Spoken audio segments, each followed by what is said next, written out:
menguasainya. Dan kami percaya di hari ini setiap umatmu yang berjualan, yang beraktivitas, baik jadi dalam rumah, baik mungkin masih beristirahat dan sebagainya, Tuhan kami berdoa, Tuhan curahkan roh-Mu yang besar, curahkan sukacita-Mu yang besar di hari ini, sehingga kami melihat Tuhan bekerja melalui kami. Yang sakit disembuhkan, yang lemah dikuatkan. Ada sesuatu yang Tuhan kerja di hari ini. Ada Roh Kudus yang bekerja di hari ini bagi kami. Kami berdoa bagi atmosfer di tempat ini, penguasa di udara. Tuhan katup semua, tutup jalan mereka, sehingga kami izinkan Roh Kudus bekerja di hari ini. Kami berdoa dan mengucap syukur kepada Bapa di surga. Haleluya. Amin. Shalom. Shalom. Haleluya. Saya percaya saudara-saudara yang terkasih, Tuhan itu baik, Tuhan itu luar biasa. Tuhan senantiasa masih memberikan kita hidup. Itu satu anugerah yang besar yang perlu kita harus mengucap syukur kepada Tuhan. Karena hari-hari hidup kita yang kita lalui semua berjalan itu karena Tuhan, bukan karena kita. Kalau karena kita, saya percaya bahwa kita tidak ada punya kemampuan hidup untuk menjalani hari-hari yang kita jalani. Tapi saya percaya bahwa semua itu karena tangan Tuhan yang menyertai kita. Tangan Tuhan yang membawa kita sampai saat ini. Dengar baik-baik, dari 1 Januari tahun 2020 sampai masuk di tahun 2021, ada banyak hal yang saudara lihat penyertaan Tuhan dalam hidup kita. Kalau saudara hitung-hitung perjalanan hidup saudara dari 1 Januari tahun 2020 sampai tanggal 31 Januari tahun 2020 dan masuk di tahun 2021 1 Januari, itu berkat Tuhan yang luar biasa. Itu satu anugerah yang terlalu besar yang kita nikmati. Di hari ini saudara-saudari umat-umat Tuhan melihat hal-hal yang terjadi di hari ini, kita belajar untuk mengucap syukur. Dengar baik-baik, kita belajar untuk mengucap syukur. Tidak ada orang mati yang bisa mengucap syukur di dalam kubur sana. Tapi Tuhan ajar kita untuk tahu mengucap syukur. Kita yang tinggal di Tambrau ini, kita yang ada di kompleks ini, dengar baik-baik. Ketika kamu bangun pagi, ketika kamu menarik nafas dengan baik, kekuatan yang baru, dengar baik-baik.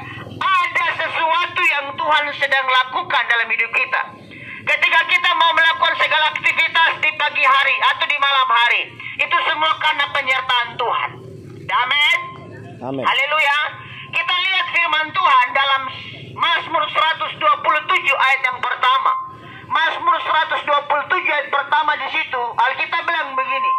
Alkitab berkata begini, jikalau bukan Tuhan yang membangun rumah, sia-sialah orang yang membangunnya. Jikalau bukan Tuhan yang mengawal kota, sia-sialah pengawal yang berjaga-jaga. Alkitab di situ mencatat dengan jelas bahwa tidak ada kekuatan yang bisa memampukan kita. Tidak ada kekuatan yang bisa membawa kita lebih kuat. Justru itu kenapa Mazmur 127 ayat pertama di situ berkata, jikalau bukan Tuhan yang membangun rumah, sia-sialah orang yang membangunnya. Jikalau bukan Tuhan yang mengawal kota, sia-sialah pengawal yang berjaga-jaga. Artinya begini saudara, dalam waktu 24 jam berjalan, itu bukan karena kita yang menjaga hidup kita. Kita tidak bisa waktu kita tidur malam, siapa yang menjaga? Waktu saudara pergi mancing di laut sana, siapa yang jaga? Waktu saudara pergi ke kebun sana, siapa yang jaga? Tidak ada saudara manusia pun yang bisa sewa security 24 jam atau sewa polisi untuk jaga saudara di kebun, jaga saudara di laut sana, jaga saudara di kebun, jaga saudara jualan, jaga saudara cuci pakaian, jaga saudara dalam segala aktivitas. Tidak bisa saudara, karena Tuhan penjaga yang setia, Tuhan penjaga yang luar biasa. Kalau sampai hari ini saudara menikmati kebaikan Tuhan yang luar biasa, itu tandanya penyertaan Tuhan masih berlaku sampai hari ini untuk kita semua. Amin. Haleluya. Dengar baik-baik, penyertaan Tuhan berlaku sampai saat ini. Justru mama-mama yang terkasih di pagi hari ini, buat kita semua yang ada di tempat ini, di kompleks ini, baik engkau dari suku bahasa manapun, Tuhan mengasihi saudara dengan saya. Tuhan sangat mengasihi saudara dengan saya. Ada hal yang perlu kita ketahui, belajar sama-sama. Dengar baik-baik. Manusia terdiri dari 3 bagian. Manusia bukan terdiri dari 1 bagian. Manusia terdiri dari 3 bagian, tubuh, jiwa, dan roh. Dan itu tidak bisa dipisahkan oleh siapapun manusia di muka bumi. Kalau orang-orang yang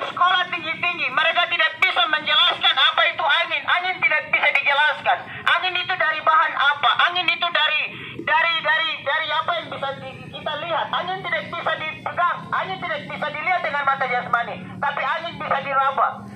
Dan saya mau kasih tahu bahwa di dalam diri manusia ada 3 bagian yang tidak bisa dipisahkan, tubuh, jiwa, dan roh. Karena yang paling penting dari semua itu adalah roh dengan jiwa. Karena tubuh ini akan mati binasa, tidak masuk di dalam kubur cacing-cacing makan. Tetapi jiwa dengan roh ini ada di sorga.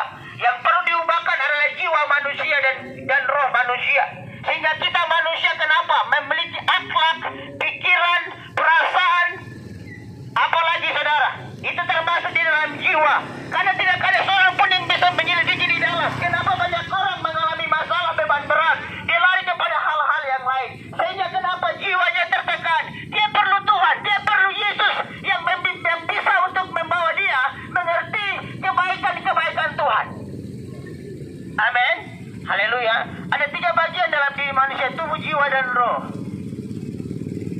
Dan saya percaya saudara, di dalam diri kita memiliki bagian-bagian tertentu yang harus kita lihat baik-baik.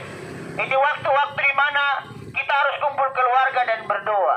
Saya mau menjelaskan satu contoh saja, karena saudara dengan saya perlu mengerti hal ini dengan baik. Saya minta mama pinjam, mama punya keladi satu juga, pinjam ya. Saudara lihat keladi ini. Keladi ini ada kulit, ada isi. Tapi kalau mangga itu pasti ada bijinya. Kalau misalnya pinang sana ada kulit, ada isi dengan ada bijinya di dalam. Itu tidak bisa dipisahkan. Misalnya kalau mangga ada kulit, ada isi, ada biji, itu tidak bisa dipisahkan. Dia akan bertumbuh bersama-sama. Manusia juga bertumbuh dalam tubuh, di dalamnya ada jiwa dan roh di dalam. Amin. Lihat manusia bertumbuh. Ada hukum yang membuat manusia bertumbuh sampai dia dewasa.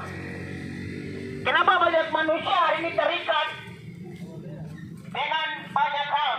Minuman keras, pesta pora, pencurian, pembunuhan, hidup jahat, membunuh, membenci, iri hati. Itu kenapa saudara? Iblis menaruh sesuatu dalam pikiran kita. Iblis menaruh sesuatu dalam jiwa kita sehingga kehidupan kita menjadi jahat. Karena awal dari kehidupan manusia, Tuhan menciptakan itu baik. Alkitab bisa dalam Kejadian bahwa Tuhan menciptakan semuanya baik. Tetapi iblis datang mencoret, menghancurkan semua karakter Allah di dalam diri manusia. Sehingga manusia berdiri dengan dasar yang tidak baik. Dari hukum-hukum dosa, lahirnya dosa, dari keturunan demi keturunan. Akhirnya apa? Ketong hidup di dalam dosa, ketong hidup di dalam aturan-aturan hukum-hukum yang tidak benar. Sehingga ketong jalan sesuai dengan ketong kehendak bebas. Padahal Allah menciptakan kita dengan sempurna. Amin. Allah menciptakan kita dengan sempurna. Sampai hari ini kita lihat bahwa kehidupan manusia di muka bumi itu jahat. Jahat, membunuh, mencuri hak orang, merampok, rakus. Lihat ini baik-baik, serakah. Itu karena apa? Iblis mengambil segala sesuatu yang baik dari kita. Allah menciptakan manusia itu sempurna di Taman Eden di sana. Cuma gara-gara iblis datang menipu perempuan, mengambil buah itu. Akhirnya mereka makan, mereka jatuh di dalam dosa. Gambar Allah itu menjadi hilang. Jadi kalau mama lihat di hari ini anak besar dan tahu bilang anjing babi, kurang ajar, pukul mama, pukul bapa, mencuri sana sini. Saudara lihat kenapa? Iblis menanam benih itu dari kehidupan kita. Dari jatuh dalam dosa dan keturunan demi keturunan. Kita perlu direstorat kembali, kita perlu diubahkan kembali. Kenapa tubuh, jiwa dan roh tidak bisa diubahkan oleh siapapun? Karena manusia melihat dari luar, tapi Allah melihat dari dalam. Manusia hari ini kelihatan cantik, ganteng, tetapi jiwa dan roh kalau tidak diubahkan, kau tidak bisa melihat perubahan dalam kehidupan hidup. Karena Amsal pasal 1 ayat yang ke-7 di situ berkata begini, takut akan Tuhan adalah permulaan pengetahuan, tetapi orang bodoh menghina didikan. Lihat ini baik-baik. Takut akan Tuhan adalah permulaan. Jadi dasar dari segala manusia. Dasar dari semua itu adalah takut akan Tuhan. Kamu mau jadi bupati, kamu dasarnya takut akan Tuhan. Kamu menjadi seorang bapak, kamu harus takut akan Tuhan. Kamu menjadi seorang anak, harus takut akan Tuhan. Kamu menjadi seorang pendidik apapun, sekolah tinggi, mau jadi nelayan, mau jadi apapun, dasarnya takut akan Tuhan. Kamu tidak bisa sekolah di luar dari Tuhan, lalu kamu berkata kamu pintar. Tidak bisa. Kamu tidak bisa abaikan hukum itu. Hukum itu yang paling terutama dan paling terutama di muka bumi.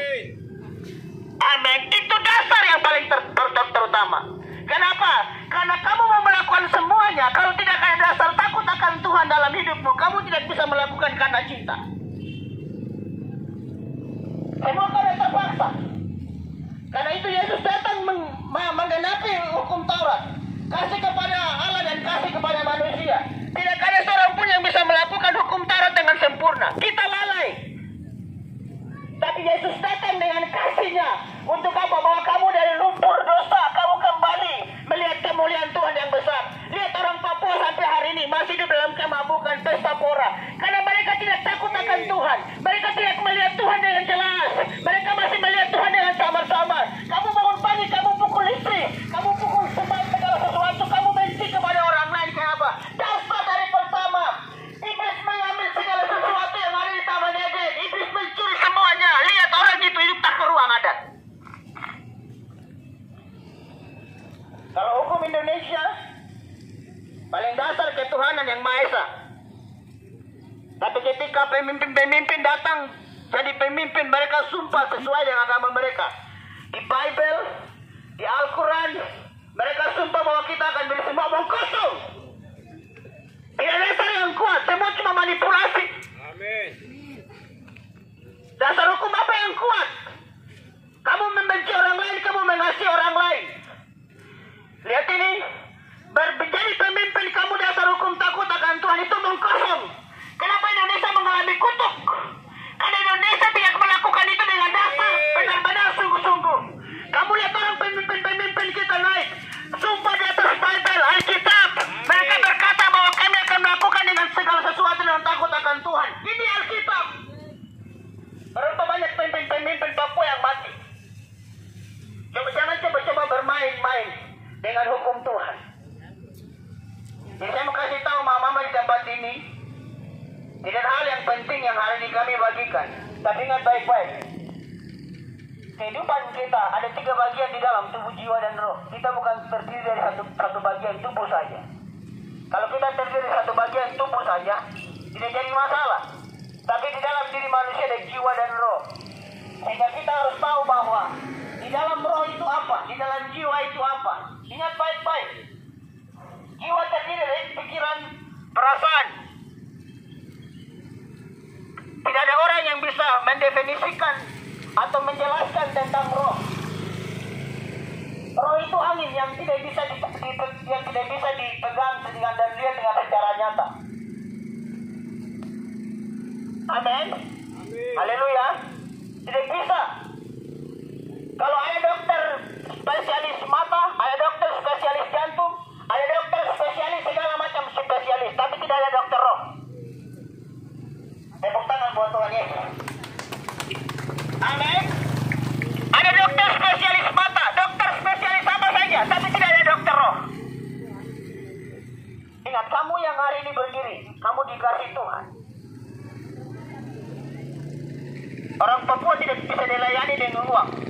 Orang Papua harus dilayani dengan kasih. Amin. Amin. Orang Papua tidak bisa dilayani dengan uang. Orang Papua harus dilayani dengan kasih Kristus. Sehingga mereka harus tahu jati diri mereka seperti apa. Karena mereka kehilangan jati diri. Kepemimpinan yang berdiri bukan berdasarkan kasih kepada masyarakat, tapi karena ada kepentingan di sana. Kalau kamu melayani dengan kasih, mereka akan tahu jati diri seperti apa. Kenapa orang Papua masih mabuk? Amin. Amin. Karena dasar paling kuat itu kasih. Kalau hari ini ada pemimpin melayani dengan kasih, saya percaya mereka akan tunduk dan melakukan segala sesuatu dengan baik. Dan tidak ada kekacauan di mana-mana. Tidak ada sesuatu yang jahat yang dilakukan. Dan saya percaya hari ini Tuhan sedang membawa kita, orang-orang Tambrau yang terkasih.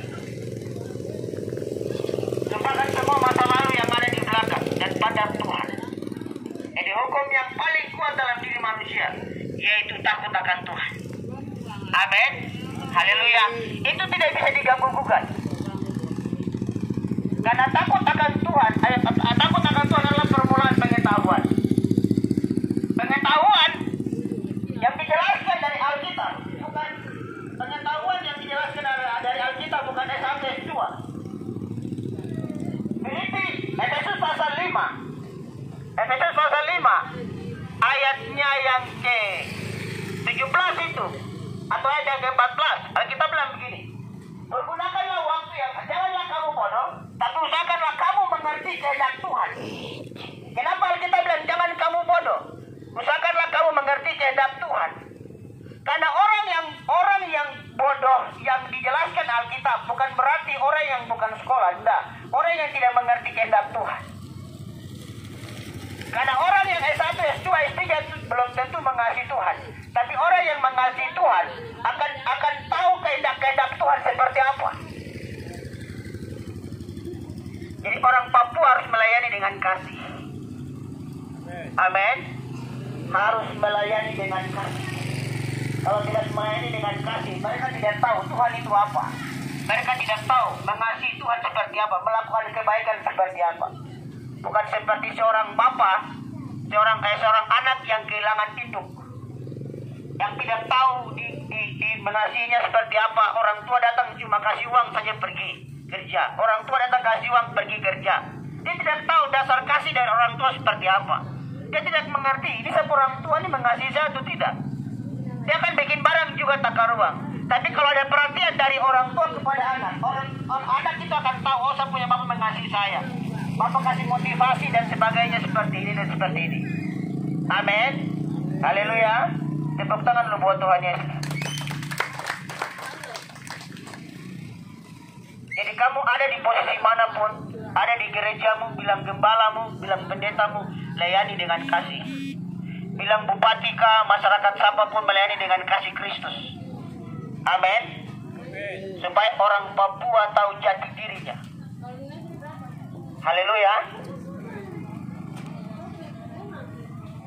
Amin. Amin. Amin.